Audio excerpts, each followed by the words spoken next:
प्रतिनिधी नेमण्याचा अधिकार असतो आणि त्या अनुषंगानं साधारण 8 दिवसांपूर्वी बहुतांश उमेदवारांनी त्यांची यादी दिली होती। संबंधित जे उमेदवार आता आरोप करत आहेत त्यांची यादी आपल्याला काल प्राप्त झाली। आपण तातडीनं ती सर्व मतदान केंद्रावर पोहोचवलीसुद्धा।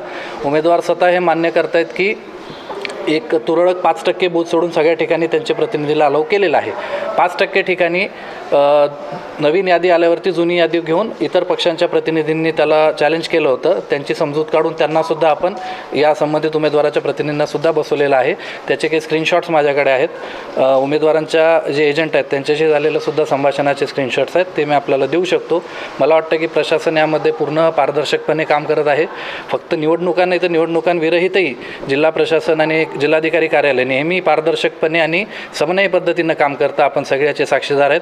त्यामुळे भावनिक होऊन किंवा गैरसमजातून जर कोणी आरोप करत असेल तर मला वाटतं की ते चुकीचं आहे।